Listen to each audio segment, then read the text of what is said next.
Hello and welcome back to part 2 of how I paint my D&D miniatures.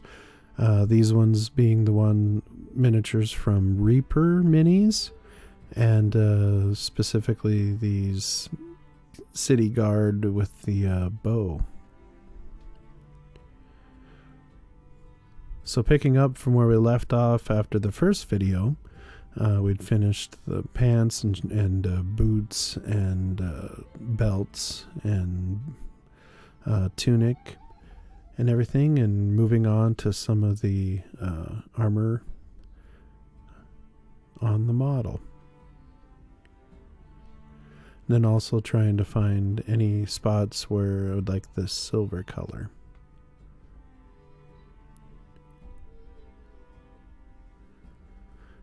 Again, all these paints I get it from the craft aisle at Walmart, the apple barrel paints. Just thin them out with a little bit of paint, or a little bit of water, and they work really nice. And I've gotten some really nice results from them.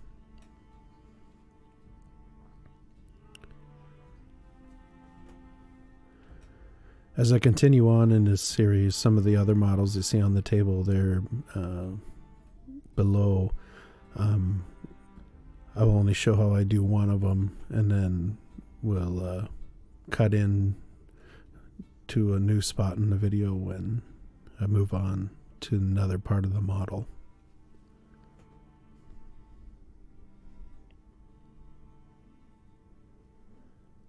And also later on I decided to use the Citadel lead belcher for the helmets also, just for consistency. This is the Cadian Flesh Tone from Citadel Paints. Whenever I can, when I get to one of my local hobby shops, which are about 2 hours away from where I live, I'll pick up some of the Citadel paints from them. I really like them also.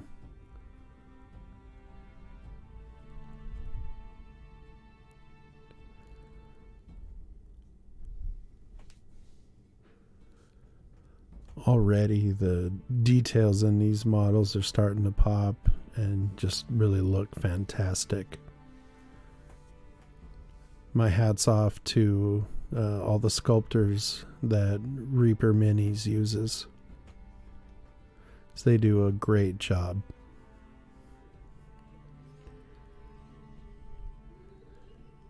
And if you've never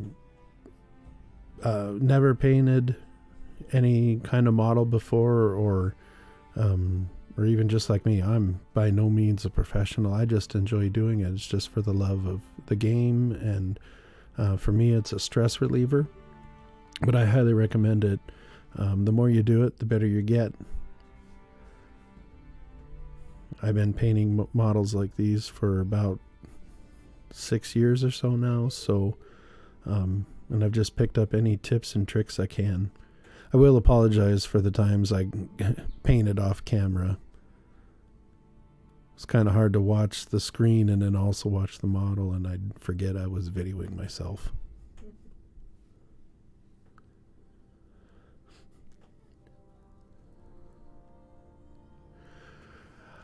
I do like painting the models on these Popsicle Sticks. It worked really great for my American Civil War miniatures that are only the 15 millimeter size. So, I mean, they're all really, really teeny tiny, which if you'd like to see some more of how I paint these, I highly recommend checking out my videos for how I painted my Confederate army for Brigade Fire and Fury. I have a playlist set up on the page, so please check that out also. And I used the Popsicle Sticks for when I painted those, and it worked really great for them. I don't know if it's just the jumbo stick. I could maybe use one of the thinner Popsicle Sticks to do these. When I'd flip the models upside down, it was sometimes kind of difficult to get the brush where I wanted it. Here I'm just using a little bit of the country gray to simulate, I figured probably some sort of like fur lining inside the boots. And once I apply the wash, it really came out lovely, I thought.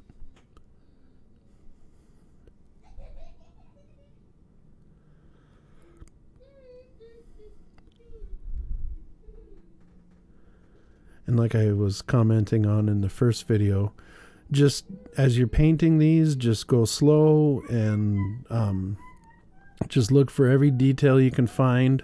Study the model beforehand, kind of have an idea of what you want to do. I sort of did, and as I was painting these, I'd see different things that I didn't see before, and then I just would go through and add little details. Early on in these videos, I used the folk art gold, metallic gold paint that I'm using here. Later on, I switched to one of the paint markers that with a fine tip gold point.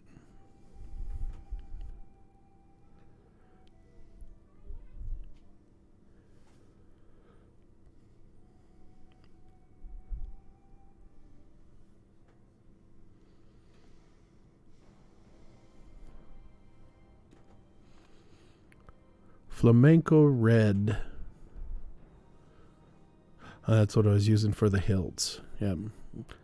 I don't know, just when I make the swords, I like to paint the hilt kind of that maroon red color.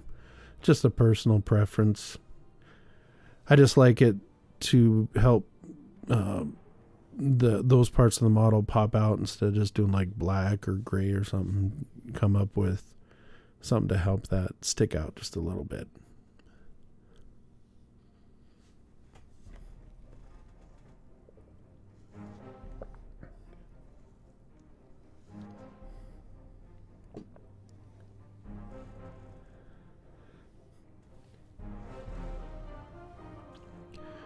As of painting these, I've already used these in our D&D game, and they came in really handy and looked really nice up on the little wooden ship that they were on. So we had a little bit of a nautical theme going on.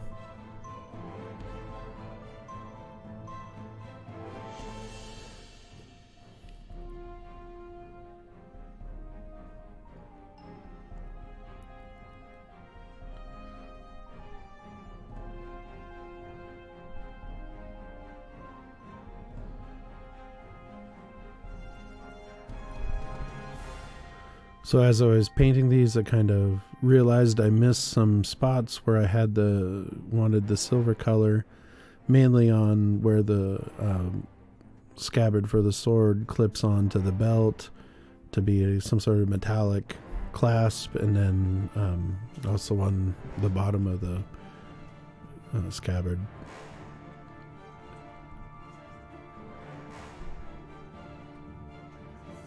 And then I decided to make the hilt itself gold. Again, just to help it stand out on the model.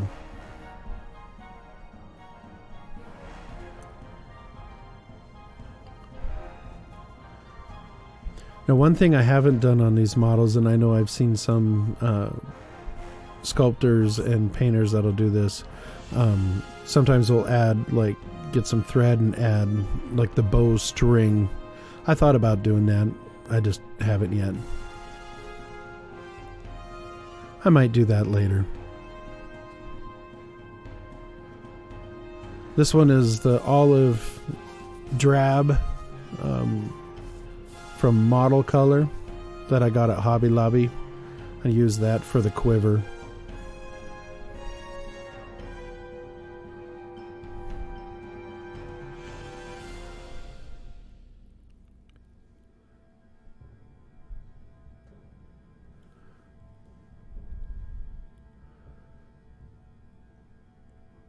So these guys are getting pretty close to done. Just a couple small details.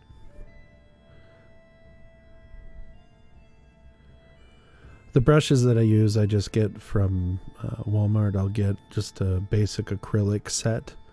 Usually I try to find as fine point as I can, and I have a tendency just to use one brush. If I'm doing some dry brushing, I'll use a little wider brush, but for the most part I just use the fine tip for everything.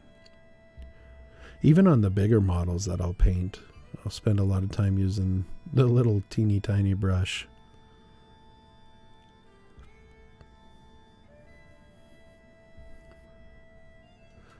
And this one's the antique parchment I'm using for the fletching on the bows, or excuse me, on the arrows.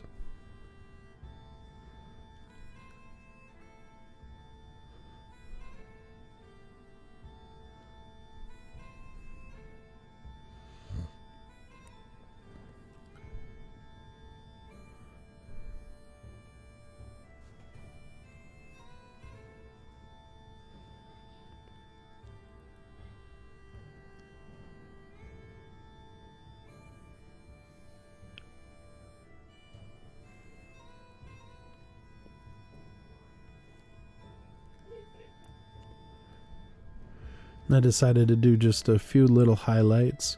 I just mixed a little bit of the antique parchment and some of the ivy green, and just put a few marks there to get some highlights on the tunic, around the front and back, but then also on the arms, and then the hood itself too, just to help those details pop out a little bit more.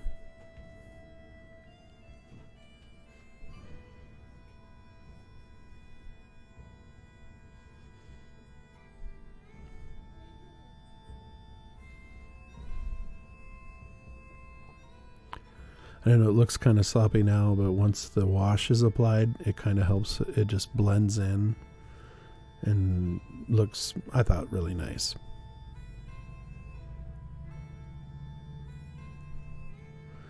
So I made sure to get around the sides of the hoods, by the faces, and then also on the back.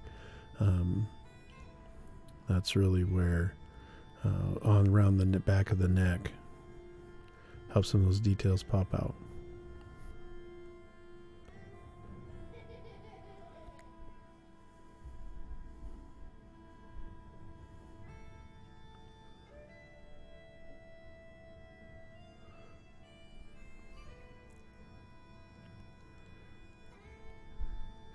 I'm just using the khaki brown. For these models, I opted not to do any sand base. I have a jar of sand I got from when they sanded the playground at the school I worked at then. I don't work there anymore. And I would just sometimes just paint the base and then sprinkle some sand on it. I decided not to do that for these ones because they're just kind of general bad guy models that my players will face from time to time.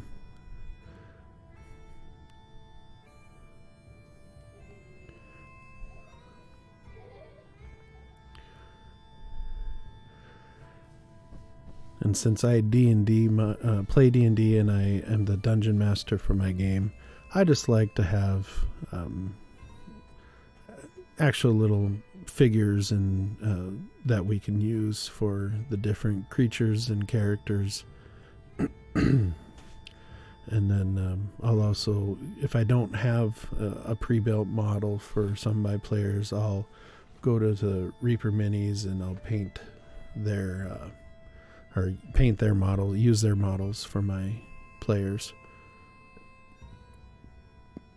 And here I'm just using the Nuln oil from Citadel again as a wash over everything, and once it dries it just gets into the cracks and crevices in the model and helps bring out a lot of the details and make everything kind of blend together a little bit better.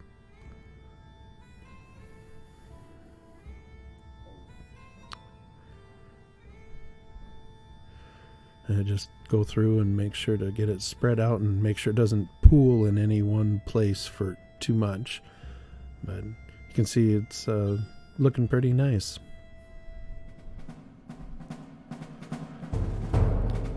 And there's the finished product.